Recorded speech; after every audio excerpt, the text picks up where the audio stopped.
Hello, everybody, and welcome to the Beloved Podcast. I'm your host, Kelly, and today we are talking about my birth story. And on my lap here, just out of frame, if you're watching on YouTube, is my baby. He is just falling asleep, so we'll see if he stays asleep throughout this podcast. I hope he does, but if he doesn't, we'll roll with the punches. So our baby, he is now... It's December 16th when I'm recording this. He was born at the beginning of September, so he's just over 3 months old. And becoming a mother has been my favorite thing that's ever happened in my life. Not just because of becoming a mother, but I also love the evolution of my and Matt's marriage, Matt's and my marriage. And gotta get my grammar right. Sometimes I autocorrect my grammar in my head, so I have to re-say it. I'm working on it. Anyways, I've loved the evolution of our marriage. I've loved the change in myself. I've loved motherhood, and that's not to say that it's been easy. It's been also the hardest thing I've ever done, and as I'll talk about in the birth story today, one of the most painful things that I've ever done, or the most painful thing I've ever done by far. And it feels like through pregnancy, birth, and postpartum, God just tore away anything that wasn't serving me, that I didn't need anymore, and that was going to block me from becoming the mother that I needed to be. And I feel that when I listen to other women's birth stories and postpartums, I just see that theme again and again, that God gives each woman exactly what she needs through each phase to become a mother, which is just... the most intense initiation ever. And so I want to share this story today because, as you'll hear, and I'll get into it, but I had a home birth, I had a natural birth, and it was, like I said, the hardest thing I've ever done.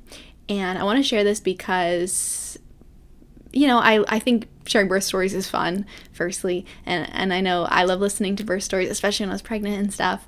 And I want to share this to say that if you want to have a natural birth, you can have it, even for your first birth, as long as, obviously, it's a low-risk pregnancy and everybody says it's all good to go, right? If you have a good midwife and birth team and all the rest. But if you want to have a natural childbirth, you can have it.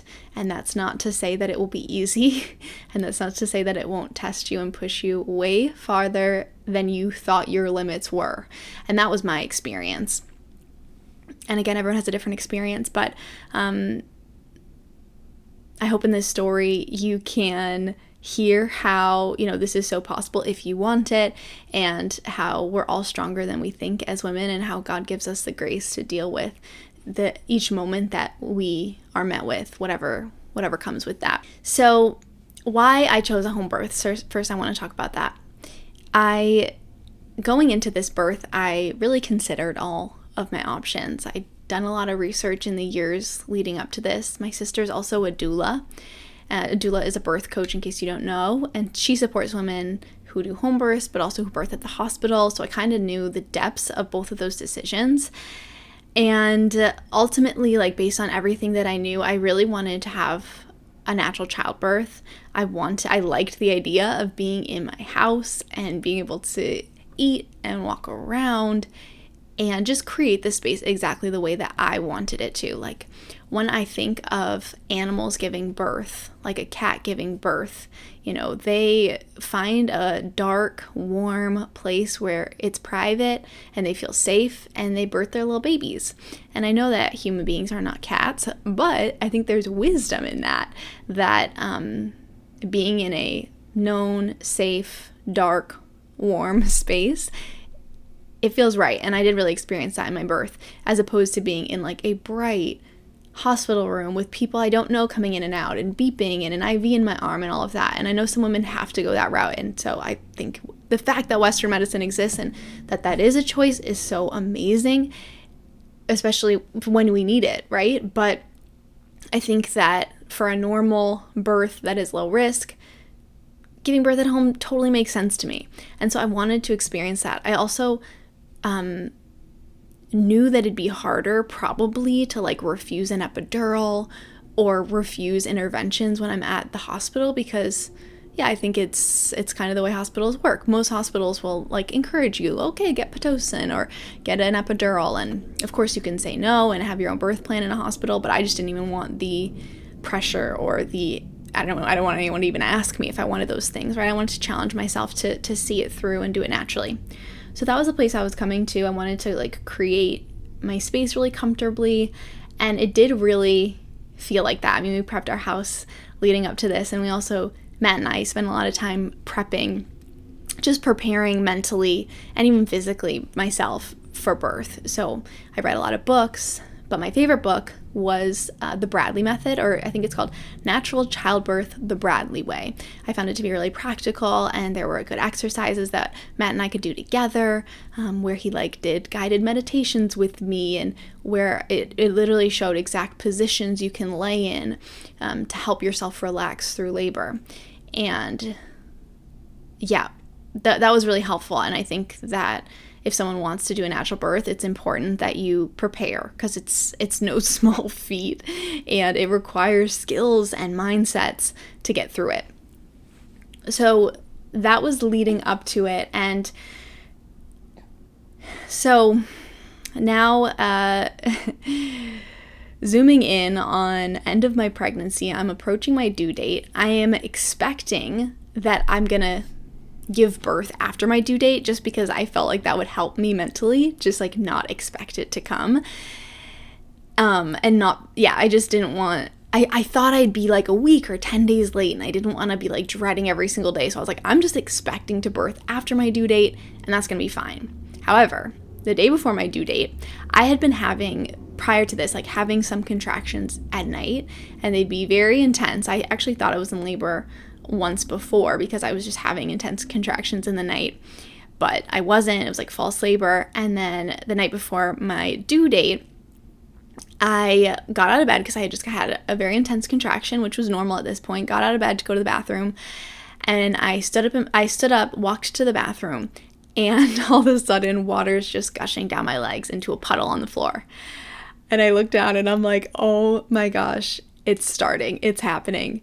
And just to give you a sense of my emotional state at this point, leading up to this, I was very excited. I was feeling like empowered, excited about birth, a little scared, of course, because I didn't know what was it going to feel like, how was it going to go, but also really trusting God. Like, I prayed so much through my pregnancy and just felt so deeply connected at that point, and trusted God and trusted my birth team that I had put together so thoughtfully, my midwife doula.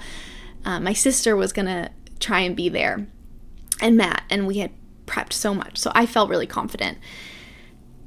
But in the moment my water broke, I'm standing in the bathroom, and my heart just starts racing, because I did not expect that my water would break first. I thought I was just going to have contractions. My water would break later in the labor process. And so it already wasn't going according to plan, which a lot of women say of their birth stories. So anyways, at this point, it's 3:30 in the morning. Instantly, I'm starving, because all pregnancy I'm starving. So I go downstairs, I have a bagel, and Matt didn't wake up at this point because we weren't sleeping together this night. Because a lot of nights, well, we often don't sleep together, but also, especially in pregnancy, I just like really liked having the whole bed to myself, and having all these pillows around me, and having the room really warm. Like, it was just easier to not sleep together, especially in pregnancy. So I didn't wake him up at this point. I go downstairs, have a bagel, calm myself down, read a little bit of the Bradley Method book, and then I get back in bed, because so much of the advice I had heard at that point from, the books and, the birth vlogs I'd listened to was ignore labor as long as possible.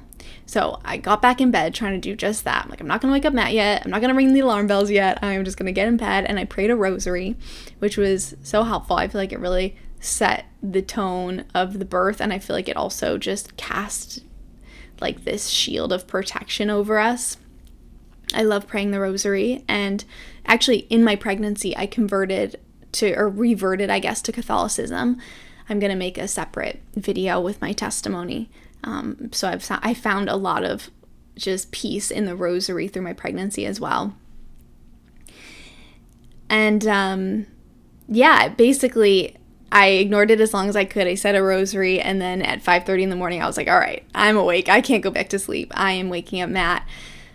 So I woke Matt, called my sister, called my midwife, let everyone know what was happening. My sister booked a flight to fly over to Austin, and my midwife again told me to ignore it as long as possible, try to go back to bed, and to just update her and time it as time went on, because you should time between your contractions. And at this point they were pretty like 8 minutes apart, sometimes 12 minutes apart, like inconsistent, and just kind of coming randomly, which is a sign of just early labor.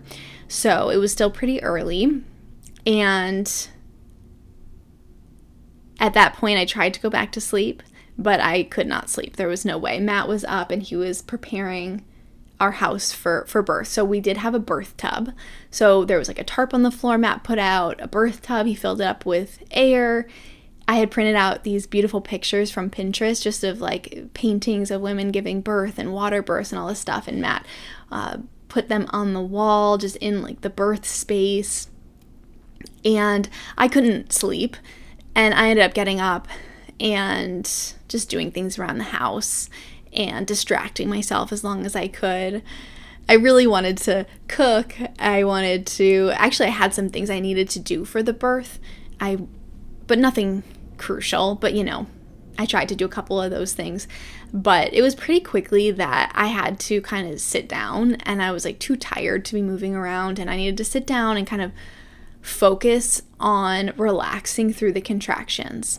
So this is a big thing that the Bradley method teaches, and a lot of like birth prep teaches, relaxing through contractions. So for me, what contractions felt like were period cramps, like just kind of like a squeezing of a period cramp over like a minute long. And then in between, I felt totally normal and great, and even kind of felt euphoric between contractions, because there is this squeezing and releasing, and then afterwards it's kind of like, ooh, I feel so good, because that was just kind of intense. And so I'm focusing on relaxing through the contractions. I'm getting tired, so I sit down and I turn on a movie. I put on 10 Things I Hate About You, which is a movie that I just love, and I just wanted a feel-good movie, something to distract me. And at this point, this is around noon, and I asked Matt had a work call scheduled for that day, and I asked him to keep his work call. He's like, should I cancel it? I was like, no, please keep it, because I just don't want all the attention on me. Like, I don't know how long labor is going to be, and I want to ignore this as long as I can. So he took his work call, but this is where things started to pick up.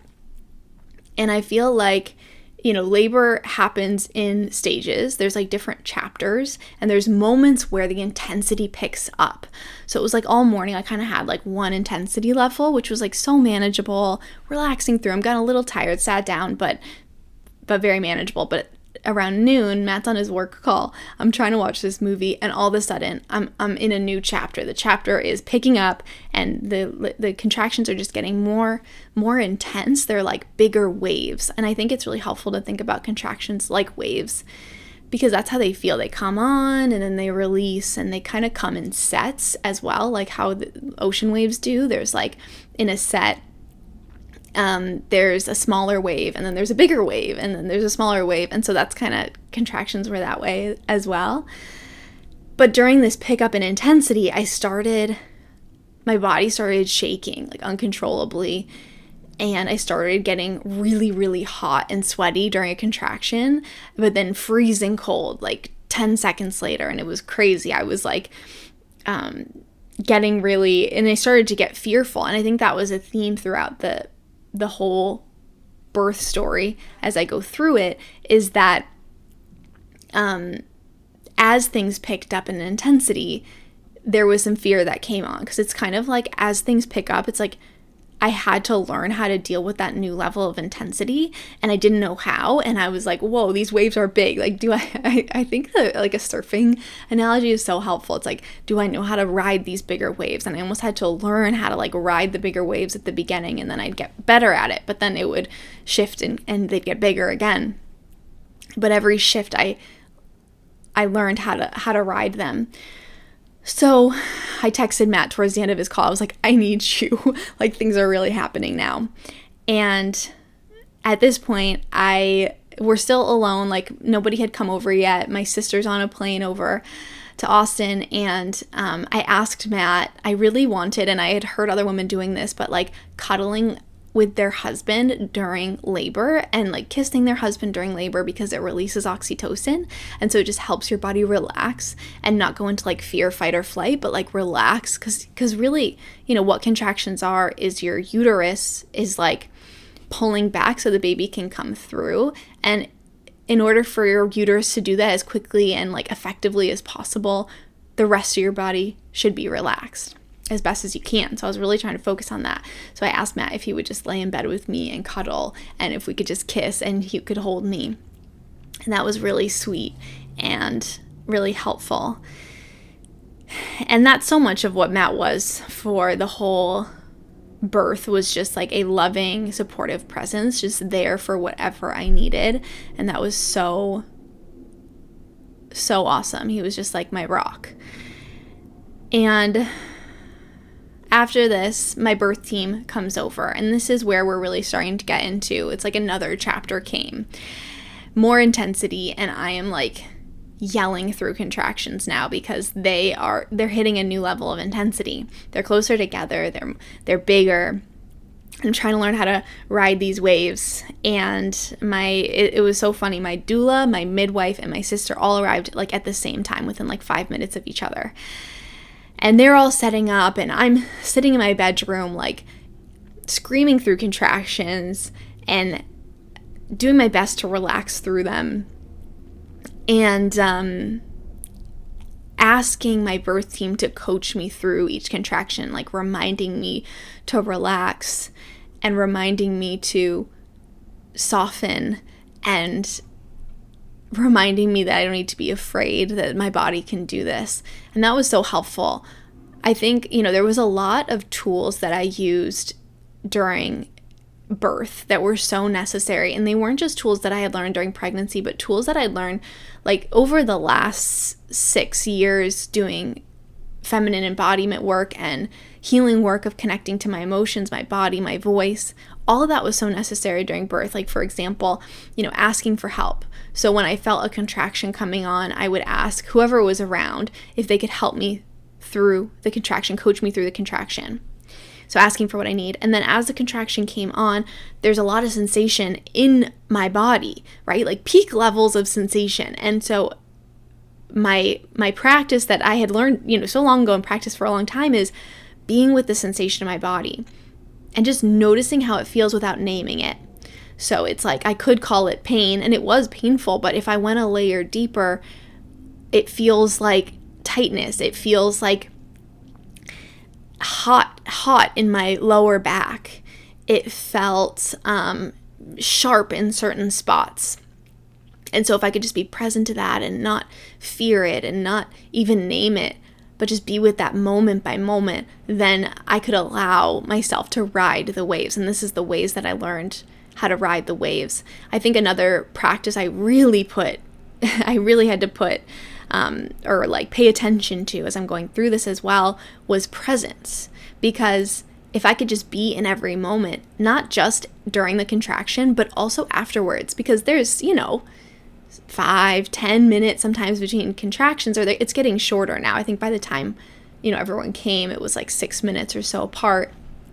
And now we're probably at like 3 p.m. as I'm talking you guys through this.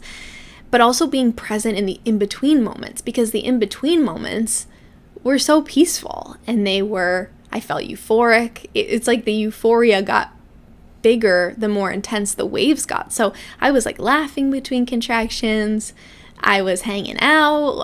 I was, asking my doula to tell me funny stories about her family and like what her toddler had done.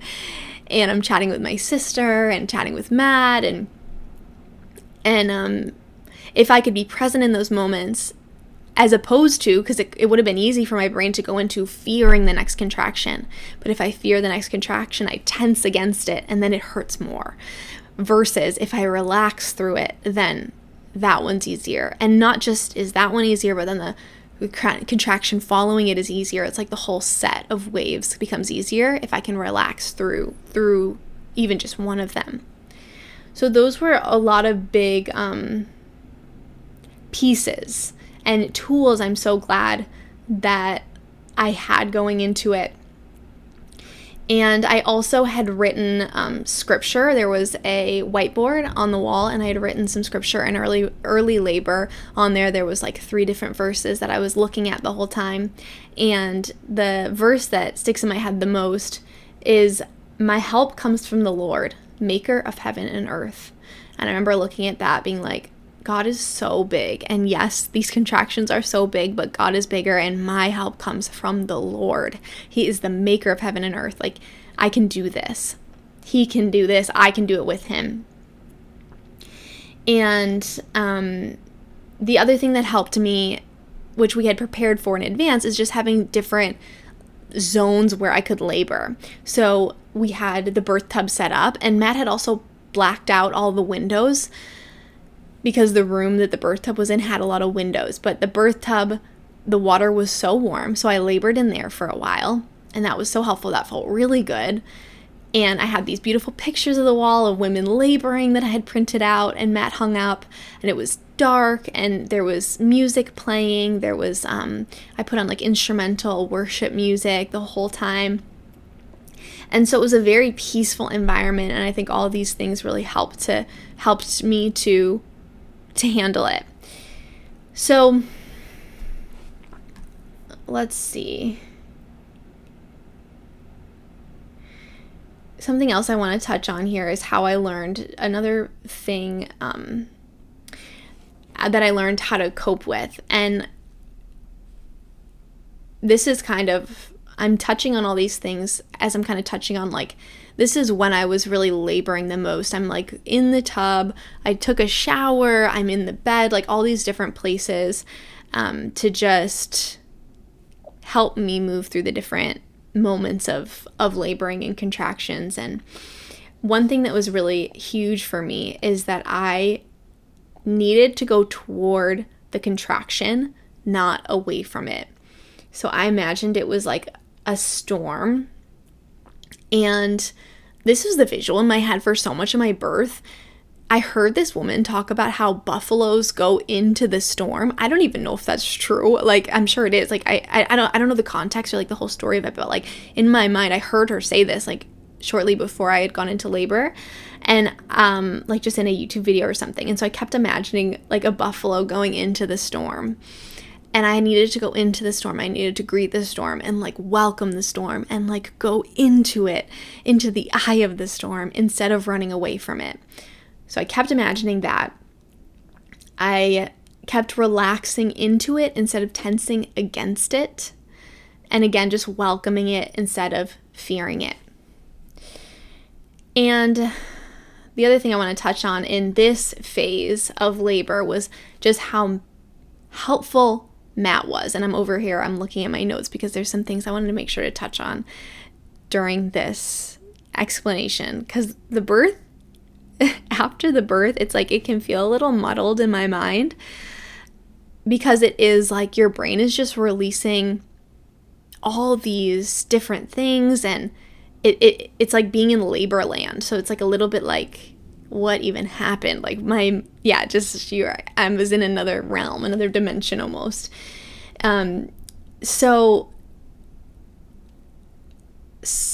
Something that was crucial, I already touched on it, but my birth team was so epically amazing. Just there for me whenever I needed them, but not overbearing or hovering. Just chilling, hanging out. My midwife was knitting. My doula's telling me stories. My sister's hanging out. Matt's there. And having Matt's presence there, and my sister's, but I'll talk about Matt for a second. Matt's presence was so important because there were moments like through this laboring, and I'd say this took place from like 3 p.m. to like 10 p.m. where, again, like the intensity was picking up, and I'd get scared and they'd feel really big, and I just needed Matt by my side. Like there was times I needed to go pee, and I was like, Matt, will you please come with me and hold my hand while I'm peeing because I'm scared of this contraction? And he just held my hand and sat with me on the bathroom floor. And then, I was taking a shower, and I was like, Matt, please come sit with me. And I asked him to pray for us as I'm like in the shower and like having contractions, and he said a prayer for us. Makes me emotional to think about it. And he was just by my side the whole time, just a loving presence. And he kept the birth tub warm. He got me food and drinks. Just calm, steady, gentle, present, trusting of me. And that was so beautiful. And the other thing is, I just want to give a shout out to my sister as well, because she has 3 kids and she's a doula. So I know that she's, been in these experiences so much. And so she was just such a steady rock for me as well. And in the moments I was scared, I would look to her and I'd be like, is this normal? Like, what's happening? And she'd just say, you're doing such a good job. Don't, everything's right. You're doing okay. And my midwife was, checking the baby's heart rate. But I asked her not, and she wasn't very encouraging of like checking how many centimeters I was dilated, because I just didn't want to get that number in my head. I didn't want to be discouraged if it was low or scared if it was high. And so I was just like, just don't tell me. So that kind of brings us to a moment where there was a little setback, and I would say like the most challenging moment. So what happened was I started to feel pushy. Like I started to feel my body wanting to push. And because my body wanted to push, that made me excited. I was like, oh, is this almost over? Like, am I going to push him out soon? I hope so. It was getting, the sun was setting. It was dark out. I was like ready for it to be over. I was so tired. And so I started pushing with every contraction. Like I just started feeling the pushiness and like pushing along with the pushy natural feeling I had. And I did that, and my birth team's all around. My midwife is encouraging it, helping me push. However, I pushed for a while. I don't know how long exactly it was, but then she went to check me and the baby wasn't moving down. And it turns out, she told me in that moment, I had a cervical lip that was in the way, which is basically just like a little piece of skin that is stopping the baby from coming down. He can't get around it. And that was so discouraging, because basically she said, okay, what we need to do right now is you just need to continue laboring. You need to dilate a little bit further and just let's see if this lip gets out of the way on its own. And I was just like, no, I can't do it anymore. These contractions, they were such big waves at this point. And I was doing my best to relax through them, and I was relaxing through parts of them. But there was just pain and sharpness, and I just felt like a fire on my back. And they're getting closer together. And my midwife at this point, she encouraged me to go back to the very position that hurt the most. Because often, it is the spot that hurts the most is the exact spot you need to relax through the most. Because it's kind of like your body telling you, okay, the baby is trying to come through right there. And you have to relax through it. But it is not easy. It's easier said than done. So she was like, I want you to go back. And this was a spot laying on my right side on the bed. And I was just like, I can't do it. I can't do it. And so she was so good. She just encouraged me. She's like, go take a shower. It felt like somewhat of a breaking point, I'll say. In this moment before I took a shower, this was the moment I was like, I cannot do this. I can't. I'm beyond my limit. And I'm screaming this through a contraction. And my midwife looks at me and she's like, okay, if you wanted to go to the hospital, we could do that. But I just want you to know that it would be a few hours before you even got an epidural, before the pain was gone. And I think we can have a baby by that time. And she just kind of walked me through, if you want to go to the hospital, we'll need to get in the car. We'll need to it'll be a big journey and totally doable, but just encouraging me to see it through.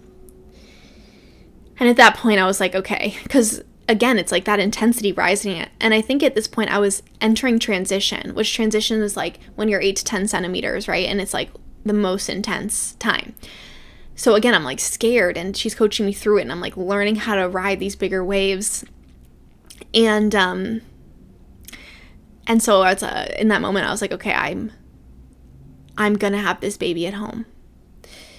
And so I had to really shift my mind from like, it's almost like it's so easy to fall into victim mentality. Like I was feeling like a victim to the intensity, to the pain. But it's like, as long as I feel like a victim, those waves are just going to drag me to the ocean floor and pummel me.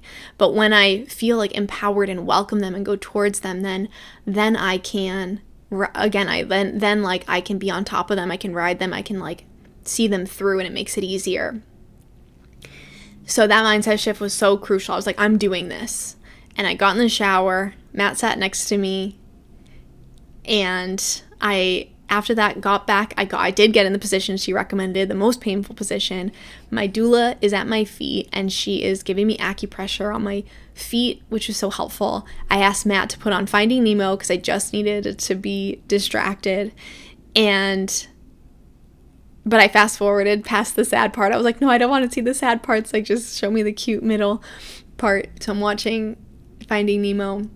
And just for hours, I laid there through the most intense contractions. My doula just at my feet in silence, giving me acupressure. Matt sitting next to me, Finding Nemo on. And I start falling asleep between the contractions because I'm so exhausted. And then I'm waking up to like the most intense, and yes, they were painful contractions for hours. And then finally, and I want to say like another thing that's happening throughout labor, especially as it got more intense, like starting maybe around 5 p.m. to when I gave birth, I was throwing up a lot because the intensity just like rippling through my body. I just couldn't keep anything down. I threw up so much. I mean, I think I threw up like 30 times over the whole course of the labor, so I forgot to mention that, but like I'm throwing up on the floor, I'm throwing up at the side of the birth pool. It was quite a messy time, which birth is.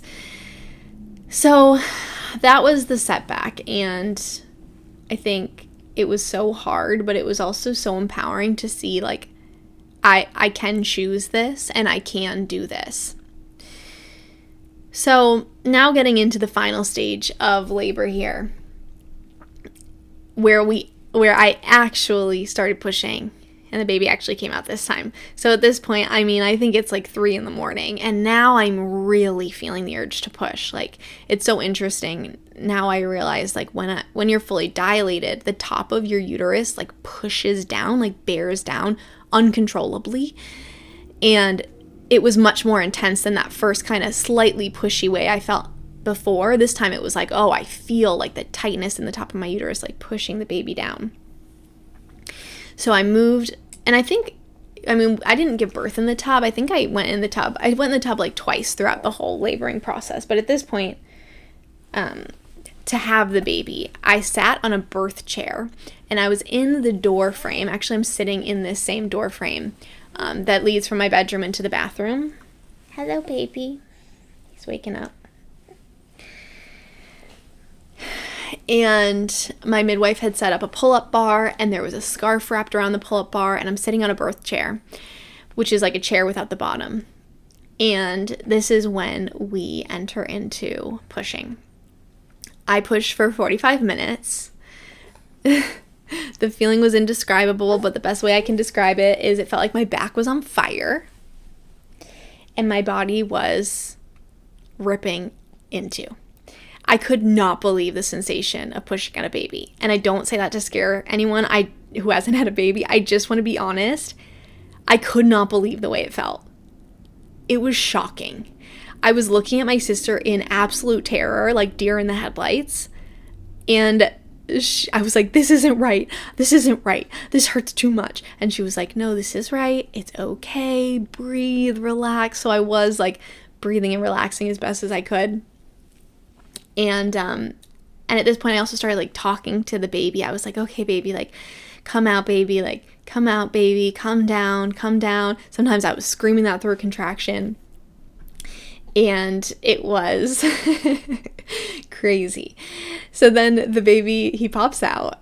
And my first words was, he's huge. Like, just seeing this large, human come out of me. He wasn't even that big, but just the idea that he came out of me, like he was 6.5 pounds when we weighed him, but the idea that he came out of me like was just like insane. I was amazed. I was shocked. They put the baby in my arms and he's just blinking his eyes open at me and looking at me, and he's so cute and sweet and okay, and it was just a surreal moment. It was a surreal moment. And Matt's standing there and he's watching the moment, and it's so sweet. And then we have kind of another and the final hiccup. And the hiccup happened because on his way out, everything was totally fine. Like checking his heart rate throughout the entire birth, it was stable, it was great. He came out, but right on the way out, his umbilical cord snapped. So he wasn't connected to his placenta anymore.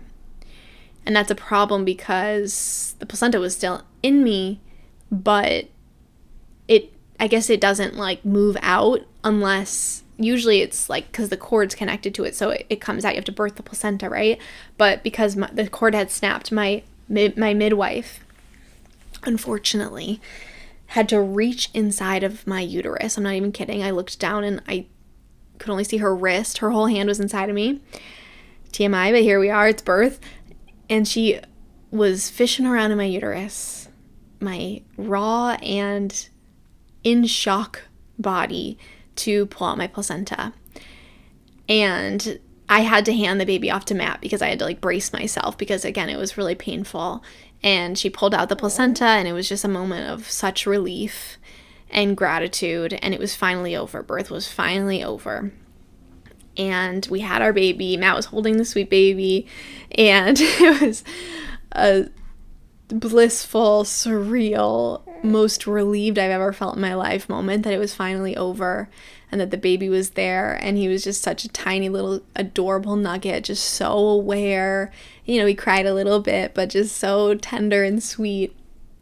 And yeah, the beautiful part as well about being at home, I thought, was like just getting to then the birth team really took care of everything. I mean, I said it was messy, but they were just cleaning it up throughout the entire process, and they changed the sheets on the bed so we could like cuddle up in bed. And the baby had a lot of blood on him because I did tear a little bit, so they kind of washed his head in the sink, and I was just laying in bed like processing and relaxing, and they brought the little baby over, and I just held him in my arms, and Matt sat next to me. We just stared at him in amazement and just thought he was the cutest little thing. Now I look back and he kind of looked like an alien, but he was just the cutest little thing in our eyes. And I remember I was laying in bed after kind of everything had calmed down, and the baby'd been weighed and everything, and I just joked to Matt. I was like, was that the most amazing thing that ever happened, or the most traumatic thing that ever happened, like the birth? And we just laughed about it because, I mean, traumatic was partly like part of the joke, but it was just like shockingly intense, I'll say. And in some ways, yeah, like people define trauma differently, but like it was just shockingly intense and crazy and painful. So, okay, so I want to get to some last pieces. I'm going to talk to you about like lessons, and then there was kind of one final surprise, a couple surprises within this. So my midwife was inspecting the placenta, which they always do. And she brought the placenta into the bedroom. We're kind of all hanging out in there, my sister, baby, Matt, me, cozy, warm, clean room. They're kind of just handling all the final medical things. She checked the placenta, and then she came in to talk to us about it. And she told me that my placenta was very abnormal. And she said, and she was like, I don't say this lightly. This is what she said. I don't say this lightly. And I would not say this if I didn't mean it. But it is miraculous that through pregnancy and birth, everything went as well as it did. Because your placenta had something called vasoprevia. And basically that's when the cord wasn't connected to the correct part of the placenta. The cord was connected to like a thin mucousy part of the placenta instead of like the thick, like muscly part, which just made it very, very fragile, which is why it broke when he was coming out. But this was never diagnosed. So because she told me a lot of the times, like on an ultrasound, you can't always see placenta, things like this. And so I never knew, but I guess, there's just it's a high risk. And it took me some time to process that. Like I'm talking weeks, and I kind of do more research about it. But yeah, women who are diagnosed with this in pregnancy, they'll be on bed rest from like week 30, and it's encouraged that they get a C-section, and they're not working out, and that they're not having sex, and that they're being really careful. And I didn't know, obviously. I thought everything was totally normal. So I was doing all those things, and unknowingly he was just in a really fragile state. And my midwife said something in that moment. She said, "You must have had angels watching over you." And I know that we did. I know that we had angels watching over us. I know Jesus was there with us, and God and Mary and all the angels and saints just watching over us. Even in my bedroom, you can see the crucifix behind me. And throughout my through birth, I was holding my rosary in my hand, and I prayed so much during pregnancy. And I took my Catholicism class through pregnancy. I deepened in my faith so much, and I just know that we were so protected, even though it was unknowingly a high-risk birth and pregnancy, which is just so crazy. And I had to go through different layers of kind of guilt with that, because I thought, oh my gosh, if something would have gone wrong in birth, there just would have been a really short time period to save the baby, like if he would have disconnected. I had to move through some layers of guilt, because obviously that is a concern when you have a home birth. Like, it's a concern in the home birth, what if something does go wrong, right? And that's kind of like the fear. And unknowingly there was a high risk that something could have gone wrong, but I really just trust God in that, and that's just the way that it went for us. And I want to share that because I want to share like the reality of it. I thought about not sharing that piece because it feels vulnerable, and there's layers to it, but ultimately, like, I've just processed it, and just I thank God for a safe birth. And that was the last surprising piece that I really wanted to share with you guys. So there's a few lessons that I want to share, and then just like what I want any women to know who are, wanting to give birth or pregnant. So we'll go through those now. So lessons from this birth, I have 5. Number 1 is that prayer is powerful, and it really does something.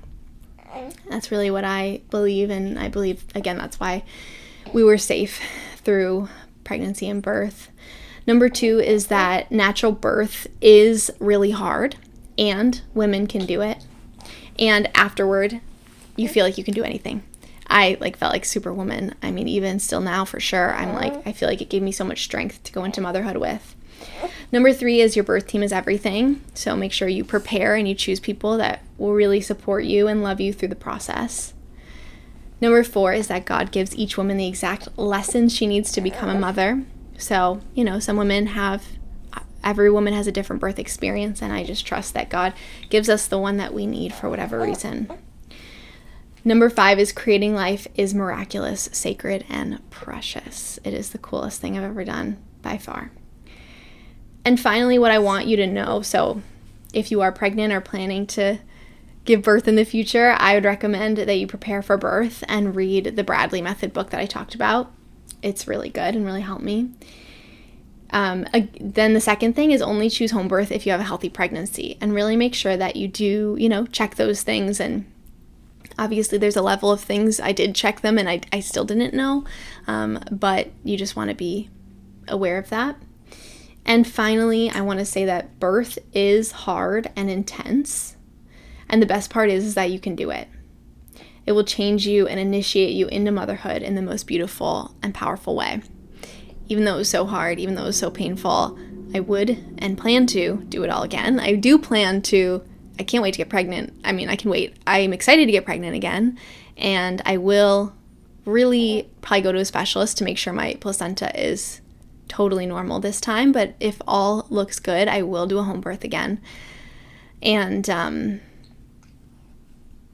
yeah, so you can do it. If you want to do it, you can do it.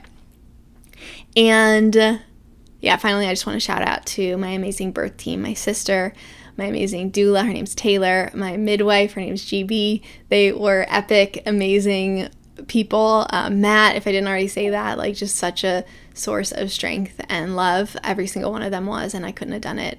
I really don't think I could have done it, or it wouldn't have been the same without them. So I'm so grateful. So that is my birth story. Thanks for listening. And